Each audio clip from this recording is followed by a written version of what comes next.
आमंत्रित करता हूं कि वे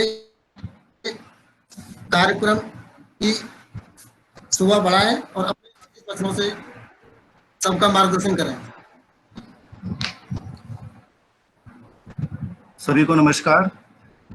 आवाज आ रही है मेरी आपको? जी सर, वेलकम सर। नमस्कार। नमस्कार। आदरणीय मुख्य अतिथि जी professor Virendra Pratap Singh ji, joint director higher education Prayagraj, doctor Yogendra Singh ji, क्षेत्रीय उच्च शिक्षा अधिकारी आगरा अलीगढ़ परिक्षेत्र, श्री अजय सिंह जी, प्राचार्य राजकीय महाविद्यालय Jaithara Etah, doctor Anil Yadav ji, doctor Bhimrao Ambedkar central university Lucknow, doctor Navratna Singh ji, Mahatma Gandhi Kashi Vidyapith university Varanasi, doctor Ramesh Chandra Yadav ji, KNPG college Gyanpur, doctor Kunwal Pal Singh ji, convener of this webinar, Shri Anuj Kumar ji, secretary of this webinar, Shri Rahul Kushwaha, webinar organiser, और इस वेबिनार में उपस्थित सभी विद्वानजन, छात्र छात्राएं, आप सभी को इस वेबिनार के मैं सबसे पहले ऑर्गेनाइजिंग टीम को बधाई देना चाहूँगा कि उन्होंने बहुत ही अच्छे विषय पर ये वेबिनार आज ऑर्गेनाइज कर रहे हैं, और सभी का धन्यवाद भी देना चाहूँगा कि मुझे इन्होंने यहाँ पे मौका दिया है कि मैं अपनी बात को आप लोगों के साथ शेयर कर सकूँ।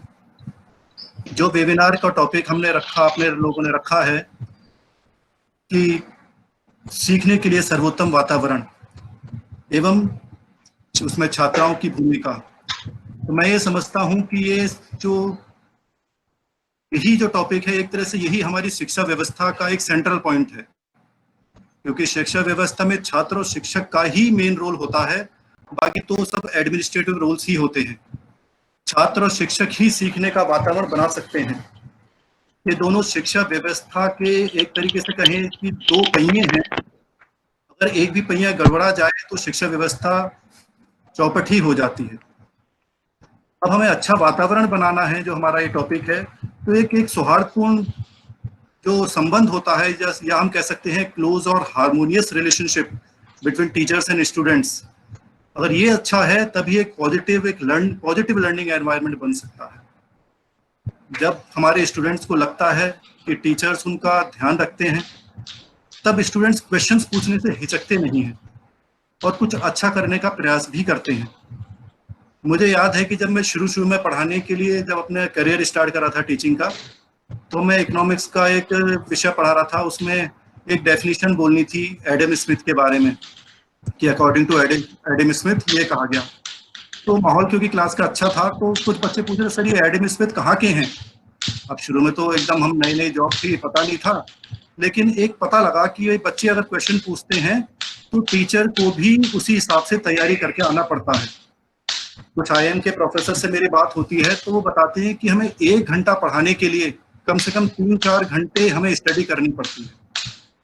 तो कहने का मतलब ये है कि अगर टीचर्स की क्वालिटी अच्छी है तो वो स्टूडेंट्स को अच्छा दे पाते हैं, और साथ ही स्टूडेंट्स की क्वालिटी अच्छी होगी तो टीचर्स भी उसी हिसाब से तैयारी कर जाते हैं।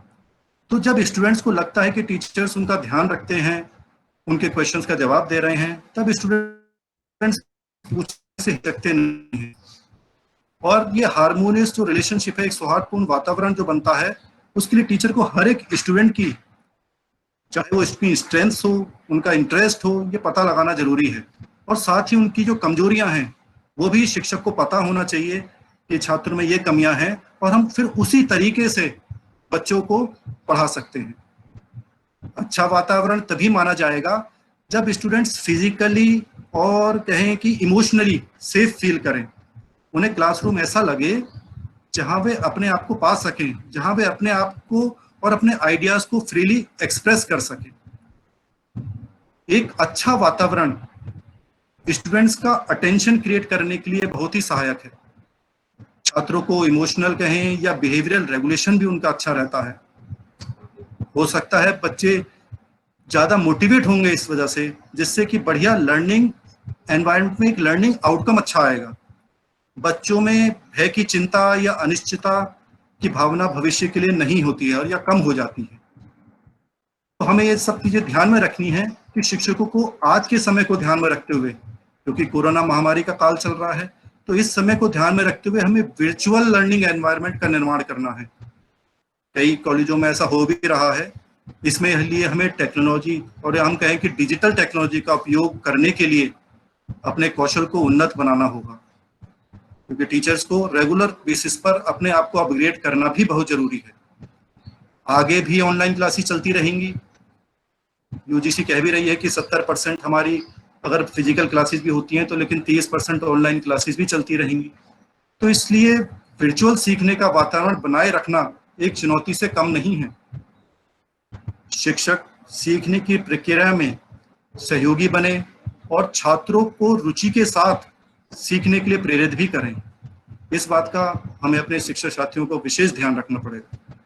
अब अचानक बदलाव आ गया है, तो इस समय ट्रेडिशनल शिक्षा के माध्यम से हटकर डिजिटल माध्यम से पढ़ाने में सभी शिक्षक पहले सहज नहीं हो पा रहे थे, लेकिन इतने कम समय में हमारे शिक्षक साथियों ने डिजिटल माध्यम का उपयोग कर छात्रों से जुड़ने के लिए कठिन मेहनत की है और सीखने का एक अच्छा वातावरण तैयार किया है। पहले छात्रों के पास भी एंड्रॉयड फोन या लैपटॉप्स कह लीजिए या इंटरनेट फैसिलिटी उतनी नहीं थी, लेकिन अब समय के साथ साथ धीरे धीरे छात्र छात्राएं भी ये सब फोन, लैपटॉप और इंटरनेट फैसिलिटी ले रहे हैं। शिक्षकों व छात्रों में दोनों ने मिलकर सीखने का एक सर्वोत्तम वातावरण तैयार किया है। अब अच्छे वातावरण के लिए हमें एक ब्रॉड माइंडसेट की आवश्यकता होती है। एक अच्छा एटीट्यूड हमारा होना चाहिए, छात्रों का भी और शिक्षकों का भी, जिसमें सही करिकुलम होना चाहिए, अट्रैक्टिव टीचिंग होना चाहिए कि बच्चे आकर्षित हों क्लास में आने के लिए या ऑनलाइन क्लासेस पढ़ने के लिए। ओवरऑल पार्टिसिपेशन भी जरूरी है स्टूडेंट्स का, कि सब की सहभागिता भी होनी चाहिए, कि ये नहीं है कि 2-4 बच्चे ही प्रेजेंट हो रहे हैं, आधी क्लास से ज्यादा गायब है, ऐसा ना हो। एक ओवरऑल पार्टिसिपेशन की हमें जरूरत होती है। साथ ही स्टूडेंट्स और टीचर का सपोर्ट और उनका कोऑर्डिनेशन, ये दोनों बहुत ही आवश्यक है।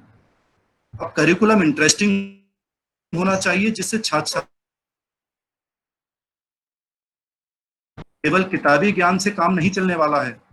अब समय बहुत ही डायनेमिक एनवायरनमेंट जिसे हम कहते हैं वो आ रहा है। सब चीजें एकदम बदल जाती हैं। कुछ किताबें पुरानी हो जाती हैं, पुराने छात्र नए छात्रों को वो पुस्तक दे देते हैं, तो वही किताब कई साल चलती रहती है। तो अब केवल किताबी ज्ञान से काम नहीं चलना है। हमें छात्रों को बताना होगा कि किताबी ज्ञान कहाँ उनके जीवन में काम आएगा, चाहे वो नौकरी का क्षेत्र हो या व्यापार में हो या अपने गृहस्थ जीवन में ही हो, लेकिन उन्हें पता होना चाहिए कि ये ज्ञान हमें आगे कहाँ काम आने वाला है। अब अगर हम क्लास में थ्योरी ही पढ़ा रहे हैं तो उससे काम नहीं चलने वाला। उस थ्योरी को प्रैक्टिकली कैसे अप्लाई करना है, कहाँ अप्लाई करना है, इस तरफ शिक्षक साथियों को बहुत ही ध्यान देना के लिए आवश्यकता है। जब तक छात्रों को सही या ये कहें कि यही नहीं पता होगा कि वह जो पढ़ रहे हैं उसको वो कहाँ उपयोग करना है, तब तक हमारा लर्निंग एनवायरनमेंट बढ़िया नहीं हो सकता। कुछ हमारे गरीब छात्र होते हैं, जो हमारे गरीब छात्राएं हैं, उनको उच्च शिक्षा तक पहुंचाने के लिए कुछ प्रोत्साहन की भी उपलब्ध कराने होंगे सरकार को। स्कॉलरशिप तो मिलती है, वो एक विकल्प है, लेकिन जिन परिवारों का जीवन यापन ही सही से नहीं हो पा रहा है, उस परिवार से बच्चे पढ़ने कैसे जा पाएंगे। बच्चों को कुछ काम धंधा ढूंढने जाना ही पड़ता है, और कुछ ना कुछ नौकरी या रूरल एरियाज में है तो कृषि कार्य में भी लगे रहते हैं। तो यह केवल छात्रवृत्ति से काम नहीं चलने वाला, बल्कि उन परिवारों की स्टैंडर्ड ऑफ लिविंग को बढ़ाना होगा। अगर स्टैंडर्ड ऑफ लिविंग अच्छा होगा तभी बच्चे पढ़ेंगे और पढ़ने स्कूल जा पाएंगे। तो सरकार को उनकी जीविका के लिए योजनाएं बनानी चाहिए, जिससे बच्चों के पर घर की जिम्मेदारी ना हो, बल्कि वो केवल पढ़ाई पर ही ज्यादा फोकस कर सके। मैं अपने कॉलेज में ही कई बार देखता हूँ कि जैसे मार्च अप्रैल का महीना आता है तो बच्चे सब गायब हो जाते हैं, अनुपस्थित हो जाते हैं। पूछने पर पता चलता है कि भाई अब तो खेतों में गेहूं की कटाई चल रही है, तो बच्चे सब गेहूं काटने चले गए। कभी गन्ना कटने लगता है, कभी धान कटने लगता है। तो ऐसी सिचुएशन को हमें संभालना है। घर में परिवार का साथ देना अच्छी बात है, बच्चे घर परिवार में अपनी हेल्प कर रहे हैं, लेकिन अपनी पढ़ाई पर फोकस बना रहना भी चाहिए, वो भी बहुत जरूरी है। इसकी तरफ ध्यान देना होगा। अब जो इस तरह के छात्र छात्राएं हैं जो रेगुलर क्लासेस अटेंड नहीं कर पाते या रेगुलर स्कूल नहीं जा पाते हैं, तो उनके लिए जैसे अब सरकार ने मूक्स कोर्सेज स्वयं पोर्टल पर मूक्स कोर्सेज की तरफ थोड़ा धीरे धीरे रुझान बढ़ रहा है लोगों का। तो कई बार परिवार में समस्याएं आ जाती हैं, तो बच्चों को जीवन यापन के लिए काम करना ही पड़ता है। तो ऐसे में मूक्स या ऑनलाइन कक्षाएं जो हैं वो 24 घंटे उपलब्ध रहती हैं, तो वो अपने समय के अनुसार उनका उसमें वीडियोज होती हैं, मटेरियल हो सकता है, वो पढ़ सकते हैं, देख सकते हैं। इसलिए ऑनलाइन एजुकेशन पर हमें बहुत ज़्यादा ध्यान देने की आवश्यकता है। ऑनलाइन हो या डिस्टेंस एजुकेशन तो पहले से ही चला आ रहा है, चाहे वह इग्नू की विश्वविद्यालय का हो या जैसे हमारे राज्य में उत्तर प्रदेश राष्ट्रीय टंडन ओपन यूनिवर्सिटी है, तो इनमें भी लाखों छात्रों ने पढ़ाई पूरी करी है जो रेगुलर नहीं जा सकते हैं। लेकिन अब मूक्स की तरफ बच्चों को बढ़ना चाहिए। हमें अपने शिक्षक हम हैं तो हमें बच्चों को बताना चाहिए कि ये स्वयं पोर्टल है, उसमें बहुत सारे विभिन्न कोर्सेज हैं, उसमें सर्टिफिकेट प्रोग्राम्स हैं, डिप्लोमा प्रोग्राम्स हैं, और इसी तर्ज पर सरकार को डिग्री या पीजी कोर्सेज के भी वो भी उसमें सम्मिलित कर लेना चाहिए। अब जो छात्र छात्राएं कॉलेज नहीं जा सकते वो घर बैठे अपनी शिक्षा पूरी कर सकें, तो सरकार को इस तरफ ध्यान देना बहुत ही जरूरी है कि छात्राओं को साथ में, अब देखिए छात्रों को मोबाइल, लैपटॉप, इंटरनेट की सुविधा भी उपलब्ध हो सके, ये भी बहुत ध्यान रखना है, क्योंकि अगर ये सब चीजें नहीं होंगी तो ऑनलाइन शिक्षा का कोई महत्व ही नहीं है, पॉसिबल ही नहीं है। तो सरकार इस तरफ की तरह ये योजना लाए कि छात्रों को लैपटॉप, मोबाइल, इंटरनेट की उपलब्धता हो सके, उन्हें फ्री में उपलब्ध कराएं। जैसे छात्रवृत्ति दी जाती है, इसी तरह से कुछ कोशिश करी जाए, उनको मोबाइल्स वगैरह दिए जाएं जिससे कि वो अपनी ऑनलाइन कक्षाएं कर सकें, पढ़ सकें। अब जब मुझे देखता हूँ, मैं छात्र छात्राओं को देखता हूँ, तो ऐसा लगता है कि जैसे यही हमारे भविष्य है, हमारे देश के भविष्य यही हैं। सबसे ज्यादा जिम्मेदारी इन छात्र छात्राओं पर ही है कि शिक्षा ग्रहण करने के बाद कुछ इस तरह का कार्य करें कि हमारा देश अच्छी तरक्की कर सके। यहाँ पर शिक्षकों का दायित्व बहुत बढ़ जाता है। शिक्षकों को अपने, या कहें कि अपने छात्रों को इस तरह की शिक्षा व ज्ञान देना चाहिए कि वे इस ज्ञान से अपना व देश का विकास कर सकें। बच्चों को नैतिक मूल्य तो बहुत ही जरूरी हैं। स्कूलों में तो मॉरल वैल्यूज पे मॉरल का सब्जेक्ट भी होता है, तो नैतिक मूल्य देना भी बहुत जरूरी, बहुत ही आवश्यक हो गया है। घर में होते हैं तो माता पिता हैं, विद्यालय में शिक्षक हैं, और बाद के जीवन में आप कहें तो गुरु होते हैं बहुत सी जगह, तो वो नैतिक मूल्यों को समझा सकते हैं। अब कई बार जो हमारे बिजनेसमैन होते हैं या उद्यमियां हैं, उनसे हमारी कई बार बात होती है, तो वो बताते हैं कि जो हमारे जितने भी छात्र छात्राएं ये स्नातक करके निकलते हैं, ट्रेडिशनल कोर्सेज कह लीजिए या इंजीनियरिंग कोर्सेज कह लीजिए या MBA के कोर्सेज कह लीजिए, कोई भी किसी भी तरह के स्नातक है, उनमें केवल 15 से 20% ही नौकरी के काबिल होते हैं। अब स्नातक तो कर लिया, लेकिन उनमें वो काबिलियत नहीं होती कि वो नौकरी कर सकें। केवल कुछ लोग ही नौकरी के काबिल बन पाते हैं। इसका दोष मैं विभिन्न महाविद्यालयों में पढ़ाए जाने वाले पाठ्यक्रम देता हूँ। हमारे विश्वविद्यालयों द्वारा बनाया गया पाठ्यक्रम व्यवहारिक ज्ञान नहीं देता। थ्योरी पढ़ने से छात्र छात्राएं परीक्षा में सफल तो हो जाते हैं, परंतु थ्योरी को कैसे उपयोग करना है, कैसे इसे व्यवहारिकता में लाना है, यह सही से नहीं पढ़ाया जाता। मेरा ये मानना है कि स्नातक स्तर पर सभी संकायों में, आर्ट साइंस हो, फैकल्टी हो, कॉमर्स हो, कोई भी संकाय हो, उसमें कम से कम 1 वर्ष का वोकेशनल पाठ्यक्रम तो सम्मिलित होना ही चाहिए। और इस नई एजुकेशन पॉलिसी में इस तरफ ध्यान दे रहे हैं कि स्किल डेवलपमेंट की बात करी गई है कि जब अच्छा वातावरण तभी बनेगा जब बच्चे को सीख कर निकलेंगे वहां से। तो स्किल डेवलपमेंट पे अब हो सकता है जोर दिया जा रहा है। वैसे तो पहले से ही प्रधानमंत्री कौशल योजनाएं वगैरह सब चल रही हैं। तो बच्चे स्नातक स्तर पर ये सभी संकायों में 1-1 वर्ष का अगर प्रोफेशनल कोर्स या जैसे कहीं वोकेशनल ट्रेनिंग अगर दी जाए, तो छात्र छात्राएं जब स्नातक करके निकलेंगे तो तुरंत उन्हें नौकरी मिल सकती है और उन्हें अलग से कोई ट्रेनिंग वगैरह भी नहीं लेनी पड़ेगी। अब इसका देखिए 2 फायदे हो जाते हैं कि उन्हें कहीं अलग से ट्रेनिंग भी नहीं लेनी, और दूसरी जिस कंपनी में भी वो जाते हैं वहां पर ट्रेनिंग कर देने का भी कोई खर्चा कंपनी के पास नहीं होगा, क्योंकि बच्चे पहले से ही अपनी कुछ ना कुछ स्किल्स वो लेकर आए हैं, अच्छा वोकेशनल कोर्स करके आए हैं।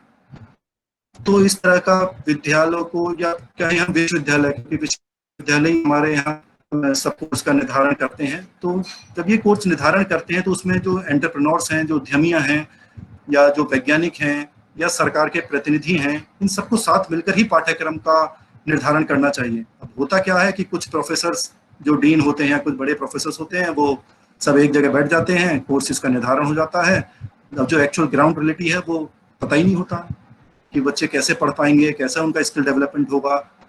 तो ये सब समस्याएं हैं जो दूर करने की बहुत ही आवश्यकता है। अब कई बार हम ये सुनते हैं कि हमारे देश में नौकरियों की कमी है, बेरोजगारी बढ़ रही है, लेकिन मेरा ये मानना है कि अगर हम छात्र छात्राएं काबिल हैं, हमारे छात्र छात्राएं, तो उन्हें नौकरी ढूंढने की आवश्यकता नहीं है, बल्कि नौकरी उनके पीछे भागती है। इसके हमारे पास बहुत उदाहरण है, जैसे हमारे प्रतिष्ठित प्रबंधन संस्थान हैं, आईआईएम्स हैं, और आप आईआईटीज कह लीजिए, ट्रिपल आईटीज कह दीजिए, एनएनआईटीज हैं। बहुत सारे अच्छे संस्थान हैं जहाँ पे जो एमएनसीज हैं, हमारी बहुराष्ट्रीय कंपनियां, यहाँ से सफल हुए छात्र छात्रों को लाखों करोड़ों के पैकेज पर नियुक्त करती हैं। हम ये भी सुनते हैं कि भाई लोग सरकारी नौकरी के पीछे भागते हैं, सरकारी नौकरी बहुत अच्छी होती है गैर सरकारी नौकरी से। लेकिन यहाँ पर भी ये मानता हूँ कि अगर व्यक्ति में काबिलियत है, जो छात्र छात्रा अगर काबिल है, तो सरकारी नौकरी हो चाहे गैर सरकारी नौकरी हो, इससे कोई फर्क नहीं पड़ता, बल्कि गैर सरकारी नौकरी में व्यक्ति ज्यादा तरक्की कर सकता है। मैंने भी अपने पिछले 15 साल प्राइवेट नौकरी ही करी है और उसमें बहुत खुश था, बहुत अच्छी तरीके से हम काम करते थे, पढ़ाते थे। सरकारी में आ गए हैं तो पढ़ाने के अलावा और भी बहुत सारी चीजें आ गई हैं, तो सरकारी नौकरी की जगह पर अगर हम प्राइवेट नौकरी भी कर रहे हैं तो कोई बुरी बात नहीं है, बहुत अच्छी बात है। उसमें आप ज्यादा तरक्की भी कर सकते हैं, जितना आप मेहनत करेंगे उसमें आप उतना ही आप प्रोग्रेस कर पाएंगे। गवर्नमेंट में तो फिर भी लिमिटेड प्रमोशंस हैं, टाइम बाउंड प्रमोशंस हैं, लेकिन आप प्राइवेट नौकरी कर रहे हैं, आपके पास स्किल्स है, तो आप अच्छी प्राइवेट नौकरी करते हैं तो जल्दी जल्दी तरक्की कर सकते हैं जितनी आप मेहनत करेंगे। तो हम ये मानता हूं कि आज के युग में व्यक्ति को नौकरी, अभी साथ में ये देखा जाए कि नौकरी की जगह पर अगर हम स्वरोजगार की तरफ बढ़ें, सेल्फ एम्प्लॉयड अगर हम हो सकते हैं तो और भी ज्यादा अच्छा है। इससे हम अपना तो काम कर ही रहे हैं और कितने ही व्यक्तियों को, कई व्यक्तियों को नौकरी हम दे सकते हैं। साथ ही हम अपने राष्ट्र को दूसरे राष्ट्रों पर निर्भर होने से भी बचा सकते हैं। प्रधानमंत्री जी ने आत्मनिर्भर की बात कही है, तो आत्मनिर्भरता हमारी तभी बढ़ पाएगी जब हम कुछ अपना स्वरोजगार करें, अपना व्यापार खुद चालू करें, प्रोडक्शन हम अपने करें, इंपोर्ट ना करना पड़े, आयात ना करना पड़े, हमें सब प्रोडक्ट या कह लीजिए प्रोडक्ट जो उत्पादक हैं वो हम खुद ही बना सकें उन चीजों को, तो हम अपनी जरूरत की वस्तुओं को खुद उत्पादन कर सकते हैं। इसके लिए भारत सरकार ने विभिन्न स्वरोजगार योजनाएं भी चला रखी हैं, एवं बैंक हैं या फाइनेंशियल इंस्टीट्यूशंस हैं वो लोन भी प्रोवाइड कराते हैं। तो हमें अब इसके लिए सबसे ज्यादा जरूरी है छात्र छात्रों को कठिन परिश्रम करने की, ये बहुत ही आवश्यक है। हमारे जैसे पुराने कह लीजिए कि शहीदों ने अपने देश को आजादी के वक्त कितना रक्त बहाया था, बहुत जान दी थी, पर अब हमें पसीना बहाना है, हमें मेहनत करनी है, और मैं समझता हूँ यही शहीदों को सच्ची श्रद्धांजलि होगी कि हम अपने देश को आत्मनिर्भर बना सकें। यहाँ पर मैं एक किताब का जिक्र करता हूँ, पर मैंने पहले भारत रत्न एपीजे अब्दुल कलाम जी की पुस्तक पढ़ी थी, इग्नाइटेड माइंड्स आई थी, तो उसमें कुछ अंश मुझे याद आ रहे हैं। उन्होंने कहा था कि जो सोच है हमारी, क्योंकि जैसा सोच रहे हैं, जो हमारी सोच है वही हमारी पूंजी है, और संस्थान केवल एक हमारा रास्ता है, और कठिन परिश्रम जो है वो असली समाधान है। उन्होंने किताब में लिखा था कि हमें अच्छे सपने देखने चाहिए, जब तक हम अच्छे सपने नहीं देखेंगे तब तक उन्हें पूरे नहीं कर सकते, और सपनों को सोचें बदलना है, और उस सोच से ही कार्य निष्पादन होता है। तो मैं तो यह मानता हूं कि हम सपने सोते हुए देखते हैं, लेकिन उन्हें पूरा करने के लिए हमें जागना होगा, हमें कठिन परिश्रम करना होगा, तभी हम अपने देश का भविष्य बदल सकते हैं। भारत सरकार है या अपने राज्य सरकारें हैं तो उस शिक्षा पर विशेष ध्यान भी दे रही हैं। हाल फिलहाल में देखेंगे आप कितने नए नए दूर दराज इलाकों में नए नए राजकीय महाविद्यालय खोले जा रहे हैं कि भाई जिससे गांव के छात्र छात्राएं अपने निकट ही उच्च शिक्षा ग्रहण कर सकें, अच्छी तरह से शिक्षित एवं जागरूक हो सकें। लेकिन अब देखा यह भी जाता है कि महाविद्यालयों में उपस्थिति बहुत कम रहती है। यह स्थिति केवल गांवों तक ही सीमित नहीं है, शहरों के महाविद्यालयों में मैंने देखा है, वहां पर भी उपस्थिति बहुत कम रहती है। तो छात्र छात्राएं महाविद्यालयों में केवल प्रवेश लेने, परीक्षा देने, और जब छात्रवृत्ति के फॉर्म भरे जाते हैं ज्यादातर तभी जाते हैं। छात्र छात्रों की उपस्थिति प्रोफेशनल कॉलेज में भी बहुत अच्छी नहीं है। जो यहाँ पर मैंने, क्योंकि मैं मुरादाबाद क्षेत्र में रहता हूँ, तो यहाँ पर भी मैंने देखा है इंजीनियरिंग कॉलेज है, एमबीए के कॉलेज है, तो ऐसा नहीं है कि वहाँ भी बहुत ज्यादा ही लोग प्रेजेंट हैं क्लास में। तो ये एक समस्या है जिसको दूर करने की आवश्यकता है, ये बड़ा चिंता का विषय है।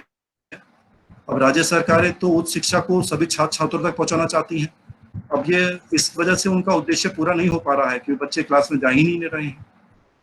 छात्र छात्राएं मानते हैं कि भाई केवल पुस्तकों से या हम प्राइवेट कोचिंग ले लेंगे तो उससे ही हम सफल हो जाएंगे, पास हो जाएंगे। लेकिन छात्र छात्राओं जो यहाँ पर सुन रहे होंगे, मैं बताना चाहूंगा कि ये सोचना बहुत ही गलत है। उनको समझना चाहिए कि पुस्तक जो है, या हम कहें कि books are not the substitute for classroom studies. Books अपनी जगह है, क्लासरूम स्टडीज का महत्व अपनी जगह है। जो लर्निंग एनवायरनमेंट क्लास में मिलेगा वो आप घर में बैठ के पुस्तकों से नहीं मिल सकता। पुस्तक होती है, अच्छी बात है, आप उन्हें पढ़ें, लेकिन क्लासरूम की आवश्यकता उससे ज्यादा है। शिक्षक जब अपनी क्लास में पढ़ा रहे होते हैं तो वो केवल पुस्तकों का ज्ञान ही नहीं देते, बल्कि वो अपने अनुभव भी बांटते हैं, साथ ही व्यवहारिक ज्ञान भी देते हैं कि भाई जो बुक में लिखा है उसको हम कैसे आगे अपनी जिंदगी में उसको यूज कर पाएंगे, अपनी नौकरी में, अपने व्यापार में उसे किस तरह से यूज कर पाएंगे। छात्र छात्राएं अपनी जिज्ञासाएं पुस्तकों से शांत नहीं कर सकते, उन्हें कक्षाओं की आवश्यकता होगी, क्लास में आना ही पड़ेगा, अपने क्वेश्चंस पूछने ही पड़ेंगे। इसलिए छात्र छात्रों को कक्षाओं में उपस्थिति पर विशेष ध्यान देना चाहिए। अब हम ये देखते हैं कि भाई राष्ट्रपति महात्मा गांधी जी की मुझे बात याद आती है। उनकी किताबों में, माय एक्सपेरिमेंट्स विद ट्रूथ में मैंने पढ़ा था कि मनुष्य जैसा वैसा ही बन जाता है जैसा कि वह अपने बारे में सोचता है। अगर वह सोचता है कि मैं ये काम नहीं कर सकता तो वह काम करने के काबिल नहीं हो पाएगा कभी भी। लेकिन मनुष्य अगर सोच ले कि वह सब कुछ कर सकता है तो वह काबिलियत और हुनर अर्जित कर सकता है जो उसके पास पहले नहीं थी। फिर चाहे तो हमारे कहने का मतलब ये है कि अपने माइंडसेट को, हमें एटीट्यूड को अपना बदलना है। जो पुराने ढर्रे पे चीजें चली आ रही हैं वो आज के जमाने में जितना कंपटीशन है, कट थ्रोट कंपटीशन जिसे हम कहते हैं, कि अब जॉब भी जानी है तो बहुत सारे आपके कॉम्पिटिटर्स खड़े हुए हैं। कहीं 5 वैकेंसी निकलती हैं तो 5000 लोग वहाँ पे अप्लाई करते हैं। तो जॉब तो उसको ही मिलनी है जो काबिल होगा। काबिल के लिए आपको परिश्रम करना ही पड़ेगा। तो हमारी जो शिक्षा नीति आई है, और ये लगभग 34 वर्षों बाद आई है। इससे पिछली 1986 में आई थी, उससे पहले 1968 में आई थी। लेकिन 1986 में भी जो शिक्षा नीति बनी थी उससे बहुत ज्यादा परिवर्तन नहीं हुआ था। अब तो देश की शिक्षा व्यवस्था, क्योंकि वातावरण हमें अच्छा बनाना है तो शिक्षा व्यवस्था तो उससे ज्यादा अच्छी होनी चाहिए, और वो ऐसी होनी चाहिए कि जो राष्ट्र की जरूरतों को प्राथमिकता दे। और इसके लिए जरूरी है कि देश का जो हमारा शिक्षा व्यवस्था है, एजुकेशन सिस्टम है, उसकी जड़ें गहराई तक हमारी संस्कृति में भी जानी चाहिए। लेकिन साथ में हमें नई नॉलेज और प्रोग्रेस के लिए भी अपना कमिटमेंट हमें दिखाना चाहिए। नई नॉलेज तो हमेशा हमें ग्रहण करती ही रहनी चाहिए। जहाँ भी कुछ नई चीज सीखने को मिलती है तो हमें कोशिश करनी चाहिए कि वो हमें सीख लेनी चाहिए। अब इस समय जो नई शिक्षा नीति आई है उसने इस बात को स्वीकारा है कि हमें अपनी संस्कृति से परिचित होना चाहिए, उससे जुड़ाव रखना चाहिए। देश की विरासत है, उसका इतिहास है, वो हमें जानना बहुत जरूरी है। या हम कहें कि हमें अपने पास्ट, फ्यूचर को अपने पास्ट से लिंक करना है, आपस में जोड़ना है। जो वर्तमान है, जो अतीत हुआ, उसको आपस में हमें जोड़ कर रखना है। नई नॉलेज गेन करनी है तो उसके लिए हमें नई टेक्नोलॉजी यूज करनी है। जैसे मैंने पहले बताया कि डिजिटल टेक्नोलॉजी जरूरी है, ऑनलाइन क्लासेस चल रही हैं, तो हमें टेक्नोलॉजी के को तो साथ में रखना ही है, उससे नई टेक्नोलॉजी को सीखना भी है। इस शिक्षा नीति हमारी बात करती है कंटिन्यूटी की। एक रेगुलर प्रोसेस होना चाहिए। ये नहीं कि आज कोई चीज सीख ली, काम खत्म हो गया। ये तो रेगुलर प्रोसेस है। मॉडर्नाइजेशन है, नई नई चीजें हैं तो नई नई चीजें भी बनेंगी। पहले जो टेक्नोलॉजी चलती थी, एक पुराने जमाने में टीवी था तो 10-15 साल तक वो टीवी चलता रहता था। आजकल आप देखें स्मार्ट टीवी हैं, साल में एक टेक्नोलॉजी बिल्कुल बदल जाती है, एक 2-2 साल में चेंजेस आ जाते हैं। तो मॉडर्नाइजेशन तो बहुत तेजी से बदल रहा है, टेक्नोलॉजी बहुत जल्दी बदल रही है। तो उसके हिसाब से चाहे छात्र हों चाहे शिक्षक हों, हमें अपनी जो स्किल्स हैं, अपनी कौशल है, उसको उसी हिसाब से हमें एकदम उसमें निपुणता लानी जरूरी है। अब कोई भी शिक्षा नीति है वो तभी इफेक्टिव हो पाएगी जब हमारे टीचर्स को भी सही वातावरण मिल सके, उनकी रेगुलर ट्रेनिंग है। जैसे पहले हम ओरिएंटेशन कोर्स करते हैं शिक्षक लोग, या रिफ्रेशर कोर्स करते हैं। आज के समय को ध्यान में रखते हुए अब ऑनलाइन रिफ्रेशर कोर्सेज चल रहे हैं। तो जो लोग या जो शिक्षक साथी हैं वो नहीं जा पा रहे बाहर किसी भी कारणवश से, तो वो ऑनलाइन कोर्सेज या ऑनलाइन रिफ्रेशर कोर्स है या ऑनलाइन ओरिएंटेशन प्रोग्राम है वो कर सकते हैं। साथ में हमारे रिसोर्सेज भी हमें अवेलेबल होने चाहिए जिससे कि हम अपने ज्ञान में वृद्धि कर सकें। जो हमारी दशकों से चली आ रही थी शिक्षा व्यवस्था, उसमें तो बहुत ही बड़ा परिवर्तन अब उम्मीद है कि हो सकता है। और मेन उद्देश्य यहाँ पर हमारी शिक्षा नीति का कि हमें एक श्रेष्ठ मानव का निर्माण करना है। श्रेष्ठ मानव ऐसा हो जो तर्क संगत विचार वाला हो, रेशनल थिंकिंग हो उसकी, और कार्य करने की अपेक्षित क्षमता हो, दक्षता हो, और उसका कौशल में वो संपन्न हो। एक क्रिएटिविटी उसमें होनी चाहिए शिक्षक में, एक कल्पना होनी चाहिए, नैतिक मूल्य होने चाहिए, फ्लेक्सिबिलिटी, साइंटिफिक अप्रोच भी होना चाहिए, और ये सब गुण एक प्रकट होने चाहिए एक शिक्षक में। अब क्वालिटी एजुकेशन तो उम्मीद है कि कुछ अच्छा ही होगा। अंतर्राष्ट्रीय कंपनियां या कह लीजिए अंतर्राष्ट्रीय विश्वविद्यालय भी हमारे देश में अपने सेंटर्स खोल सकते हैं, तो हमारे छात्र छात्रों को एक अच्छा लर्निंग एनवायरनमेंट उन्हें मिलेगा कि वो विदेशों की डिग्री भी ले सकते हैं, जो विदेशों में बातचीत होती हैं या जो उनका कोर्स स्ट्रक्चर है या वहाँ का जो एनवायरनमेंट है उससे भी हम रूबरू हो सकते हैं। तो अब देखते हैं कि आगे वाले समय में क्या क्या नई प्रोग्रेस चीज़ें हो सकती हैं। अब सभी विद्यार्थियों की अपनी अपनी परिस्थितियां होती हैं, बाधाएं होती हैं, लेकिन इसके बावजूद शिक्षा में प्रवेश प्राप्त कर सकेंगे ऐसा उम्मीद है कि कई बच्चे अपने किसी भी फैमिली प्रॉब्लम की वजह से कहें या फाइनेंशियल प्रॉब्लम की वजह से कहें कि बीच में गैप कर देते हैं, तो अब भी कोई समस्या नहीं है, आप गैप करेंगे उसके बाद भी आप कर सकते हैं, तो क्रेडिट स्कोर आपका इकट्ठा होता रहेगा। तो कोई जरूरी नहीं है कि आपको लगातार ही पढ़ना है, 1-2 साल बीच में गैप हो गया तो अब कोई चिंता का विषय नहीं है कि भाई आप आगे भी उस पढ़ाई को जारी कर सकते हैं। साथ में आपका जैसे बहुत से लोग आईएएस है, पीसीएस की तैयारी करते हैं, अब हम साइंस के स्टूडेंट हैं और हमें हिस्ट्री ज्योग्राफी में अच्छे कुछ प्रश्न आते हैं तो नहीं पढ़े तो हम दूसरा कोर्स भी या दूसरा सब्जेक्ट भी पढ़ सकते हैं। हम साइंस के बच्चे हिस्ट्री भी पढ़ सकते हैं, ज्योग्राफी पढ़ सकते हैं, संस्कृत पढ़ सकते हैं। तो ये एक अच्छा सुझाव है सरकार की तरफ से जो नई एजुकेशन पॉलिसी में मेंशन करा गया है कि अगर हमें कुछ नया सब्जेक्ट में किसी भी सब्जेक्ट में अगर रुचि है तो हम अलग से भी पढ़ सकते हैं। लेकिन समस्या वही आती है कि रिसोर्सेज कैसे अवेलेबल होंगे। आप राजकीय महाविद्यालयों की बात करें, एडिट कॉलेजेस की बात करें तो आधी से ज्यादा पोस्ट तो सब जगह खाली ही पड़ी हैं। अब कोई बच्चा कह रहा है मैं हिस्ट्री पढ़ना चाहता हूँ या मैं हिंदी अलग से पढ़ना चाहता हूँ, पता लगा हिंदी की तो टीचर ही अवेलेबल नहीं है। तो ये समस्या है कि सरकार को, राज्य सरकार को विशेष ध्यान देना चाहिए। तो मैं जॉइंट डायरेक्टर भी हो सकता है उपस्थित होंगे यहाँ पर, तो मैं बताना चाहूंगा कि भाई कम से कम पोस्ट तो भरी होनी चाहिए जिससे कि बच्चा या छात्र छात्रा क्लास में आते हैं, कॉलेज में आते हैं तो उनको कम से कम टीचर्स पढ़ाने के लिए मिलने तो चाहिए। लेकिन आधी से ज्यादा पोस्ट हमारे महाविद्यालयों में खाली पड़ी हुई है। तो ये जो समस्या है ये रुकावट पैदा कर देती है कि वो अपना बच्चे उत्कृष्ट प्रदर्शन नहीं कर पाते, और इसकी वजह से जब सीटें खाली होती हैं टीचर्स की तो बच्चे जो सीरियस बच्चे होते हैं, ज्यादा अच्छे पढ़ने वाले होते हैं, वो एडमिशन्स भी नहीं लेते। तो महाविद्यालयों की जो स्ट्रेंथ होती है छात्र छात्रों की वो भी बहुत कम हो जाती है। अब बड़े क्रांतिकारी परिवर्तन लाना है शिक्षा में तो कुछ अलग से एक्स्ट्रा एफर्ट्स भी हमें करने होंगे। हमारी सांस्कृतिक चेतना में पहले से ही बात मौजूद है। शिक्षा मनुष्य निर्माण तो करती है, साथ में राष्ट्र निर्माण और विश्व निर्माण के हेतु भी एकमात्र भरोसेमंद साधन है।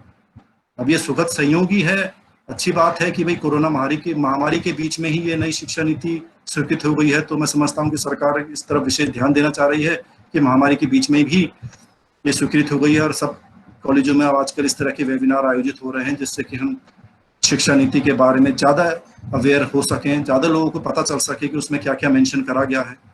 बहुत से लोगों ने तो शिक्षा नीति पढ़ ली होगी, कुछ रह गए होंगे तो वो पढ़ लेंगे। अब शिक्षा व समाज में के अन्य क्षेत्रों से जुड़े जिम्मेदार लोगों ने मिलजुल कर इसको तैयार किया है। मुझे याद है 2015 से तैयारी चल रही थी, तब मैं बिजनौर जनपद का नोडल ऑफिसर था इस एजुकेशन पॉलिसी से रिलेटेड मैटर में। तो हम कई ब्लॉक में गए, अपने साथी शिक्षकों को लेकर मैं गया था। तो कई ब्लॉक्स में हम गए, तहसीलों में गए, इंटर स्कूलों में गए, गवर्नमेंट स्कूलों में गए। वहाँ पे सब लोगों से हमने सलाह मशवरा की, पूरा क्वेश्चनर हम उनसे भरवाते थे, और सब तब मिलकर फिर जो हमने रिपोर्ट बनाई वो फिर ऊपर भेजी। इसी तरह से पूरे देश में सब लोगों ने रिपोर्ट भेजी। तो एक लोकतांत्रिक व्यवस्था के तहत एक तरीके से आप कहें तो ये शिक्षा नीति का दस्तावेज तैयार हो पाया है। और जब हम कहते हैं कि ये 21वीं सदी है तो ये राष्ट्रीय शिक्षा नीति जो आई है ये एक तरह से पहली शिक्षा नीति है इस नई सदी में, और इसमें जो प्रोविजंस मेंशन करे गए हैं वो मैं उम्मीद करता हूं कि वो भारत के भविष्य की दिशा को और अच्छी तरीके से डिटरमाइन कर पाएंगे। 21वीं सदी जो है वो तो चुनौतियों की सदी है। चुनौतियां देश के सामने भी हैं, विश्व के समक्ष भी हैं। तो ऐसे में देश को सशक्त बनाने के लिए, विश्व हित के लिए उपयोगी होना होगा। अब हमें ध्यान रखना है कि प्रत्येक भारतीय को शिक्षा का अवसर तो मिलना है, ऐसा उम्मीद है कि भाई नई शिक्षा नीति है तो सबको ही शिक्षा मिल पाएगी। लेकिन ये नाम मात्र की शिक्षा का अवसर नहीं है, बल्कि मनुष्य बनाने वाली, एक रोजगार परक बनाने वाली, जिसे हम कहते हैं इंग्लिश में एम्प्लॉयबिलिटी। लोग काबिल बने, काबिलियत उनमें होनी चाहिए, ऐसी भारतीय संस्कृति और परंपरा के मूल्यों को भी उसमें जोड़ते हुए, और जो ग्लोबल कंपटीशन है उसको भी ध्यान में रखते हुए ये नई शिक्षा नीति बनी है। और हम आश्वासित हैं कि भाई ये शिक्षा नीति से कुछ ना कुछ नया बदलाव तो होगा ही है। अब आखिर में अब मैं बात समाप्त करना चाहूंगा, तो मैं बस ये कहना चाहूंगा कि किसी भी देश की शिक्षा नीति हो तो ऐसी तो बन नहीं सकती कि जिसमें सभी लोग सेटिस्फाई हो सकें, संतुष्ट हो सकें। भारत तो कितना बड़ा देश है, डाइवर्सिफाइड कल्चर है, डाइवर्सिफाइड ही लोग हैं, तो ऐसी डाइवर्सिफाइड देश में ऐसा सोचना भी अनुचित है कि सब लोग ही सेटिस्फाई होंगे। कुछ कमियां रह जाती हैं, उनको समय समय पर दूर करा भी जाएगा। अब शिक्षा समाज में बदलाव तो लाती ही है और सोसाइटी की एक्सपेक्टेशंस को भी पूरा करती है। इसमें कमियां हो सकती हैं, पर सबसे बड़ी आवश्यकता होगी कि सरकार को रिसोर्सेज अवेलेबल कराने हैं। अब जैसे हम सरकारी स्कूल हैं, हमारे सरकारी विद्यालय हैं, महाविद्यालय हैं, तो उनका जो क्रेडिट है बहुत कमजोर हो गया है, साख जो है उनकी खराब हो गई, गुडविल बहुत कम खराब है कि लोग समझते हैं कि भाई यहाँ तो पढ़ाई नहीं। लोग private colleges, private institution, school में भी आप जितने यहाँ पर बैठे हैं, मैं समझता हूँ बहुत सारे शिक्षक और जो विद्वान यहाँ पर उपस्थित हैं, उनके बच्चे इंग्लिश मीडियम स्कूलों में पढ़ रहे होंगे। क्यों? क्योंकि वो सरकारी विद्यालयों को बहुत अच्छा नहीं मानते कि भाई यहाँ पे तो पढ़ाई हो नहीं पाती है उस हिसाब से। तो ये सब चीजों को, कमी को हमें दूर करना है कि सरकारी स्कूलों की साख बढ़ सके। क्योंकि जो भारत की, जो हम इंक्लूसिव की बात करें या ओवरऑल डेवलपमेंट की बात करें, तो वो गांवों के प्राइमरी स्कूल्स से ही रास्ता निकलता है, क्योंकि मेजोरिटी तो हमारी गांव में ही रहती है। तो बच्चे वहाँ के प्राइमरी स्कूल में जाते हैं, तो उनको हमें सुदृढ़ करना है, उनको जरा स्ट्रेंथ अच्छी देनी है, उनके रिसोर्सेज अच्छे अवेलेबल करने हैं, जिससे कि वहाँ पर जो पढ़ाई हो वो फिर आगे जाके अच्छी बन सके। मैं बीकॉम की क्लासेस लेता हूँ, तो मुझे देखता हूँ मैं कि कोई हम बड़ी डिजिट अगर लिख देते हैं, तो 12वीं पास करके जो बच्चा बीकॉम में आ रहा है उसे ये नहीं पता होता कि ये लाख लिख रहा है कि करोड़ में डिजिट है, और गुणा भाग तो बहुत भारी, कई बार भारी पड़ जाता है। तो आप सोचिए कि हम उन्हें फिर ग्रेजुएशन लेवल की पढ़ाई कैसे करा पाए। तो जो 12वीं तक की पढ़ाई है, पहले इस पे विशेष ध्यान देना चाहिए। प्राइमरी है, माध्यमिक है, फिर आपके इंटर स्कूल वगैरह है। तो यहाँ से हमें उनकी बच्चों की बुनियाद जो है वो अच्छी करनी है, और इसके लिए हमें, जैसे मैंने पहले कहा, हमें माइंडसेट, अपना एटीट्यूड बदलना होगा, मेहनत करनी होगी। ऐसा नहीं है कि भाई हमने बस काम निमट गया, बच्चे पास होकर निकल गए, काम खत्म। ये नहीं होना चाहिए। बच्चों को हमें लर्निंग आउटकम भी देना है कि जो हमारा कोर्स है, तो बच्चे कुछ सीख कर निकल क्या रहे हैं, वो उनके बच्चों के क्या काम आ रहा है, नॉलेज क्या गेन करी है। पास तो हो ही जाते हैं, एवोल्यूशन करने हम यूनिवर्सिटी जाते हैं तो हम देखते हैं कि किस तरह से कॉपी चेक होती है। तो उसका हम कहें कि वो एक प्रॉपर एवोल्यूशन उसे नहीं कहा जा सकता, एक साइंटिफिक एवोल्यूशन की जरूरत है। उसमें देखें तो सही कि बच्चा क्या लिख रहा है, क्या उसमें निकल कर आ रहा है, बच्चे को क्या नॉलेज है। तो शिक्षा नीति हमारी तभी सफल होगी जब सरकार के साथ सोसाइटी भी अलर्ट रहे, उसका समय समय के साथ कहें कि उसका निरीक्षण भी करते रहे। तो ये सब चीजों की बहुत जरूरत है। बस मेन बात है कि हमें अपना माइंडसेट अपना बदलना है कि पॉलिसीज तो बनती रहेंगी, लेकिन उसका जो इम्प्लीमेंटेशन करना है वो तो हम लोगों को ही करना है। हम शिक्षक हैं, छात्र छात्राएं हैं, एडमिनिस्ट्रेशंस हैं, यूनिवर्सिटीज हैं, उनके वाइस चांसलर्स हैं, डीन्स हैं, प्रिंसिपल्स हैं, ये सब चीज़ों को इन लोगों को मिलजुल के करना है। तो अपने बदलाव अपने आप में लाना है कि हम उनको सही तरीके से इम्प्लीमेंट करा सकें। पॉलिसी बन जाएगी, इम्प्लीमेंटेशन नहीं होगा तो भी सब कुछ बेकार है। तो मैं तो यही कहना चाहता हूँ कि हम अपने अंदर की बदलाव लाएं, कि जिससे, और कोशिश करें कि हम नई शिक्षा नीति में जो भी नई चीजें अच्छी आई हैं उनको हम अपने महाविद्यालय स्तर पर या विश्वविद्यालय स्तर पर जो शिक्षक हैं वो उस अपने अपने एरिया में उसको अच्छी तरीके से हम उसे डेवलप कर सकें, उसको इम्प्लीमेंट कर सकें। इन्हीं शब्दों के साथ मैं आप सबका धन्यवाद देना चाहता हूँ। Thank you.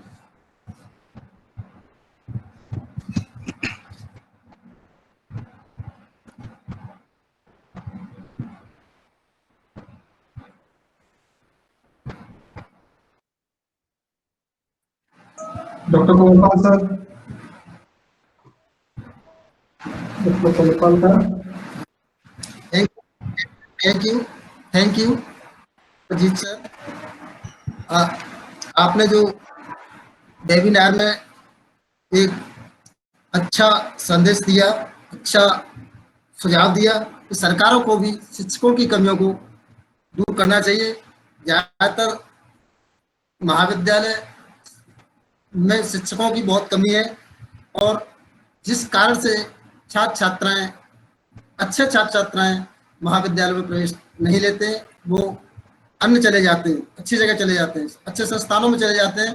और जो और विशेष रूप से राजकीय महाविद्यालयों में शिक्षकों की बहुत ज़्यादा कमी है, जिसमें जो बच्चे प्रवेश लेते हैं उनकी जो बेसिक कमजोर होती है, बहुत पुअर स्टूडेंट्स होते हैं, और उन पुअर स्टूडेंट्स को ही शिक्षकों को पढ़ाना पड़ता है, और शिक्षकों की कमी के कारण वो बच्चे अच्छी शिक्षा नहीं ग्रहण कर पाते हैं।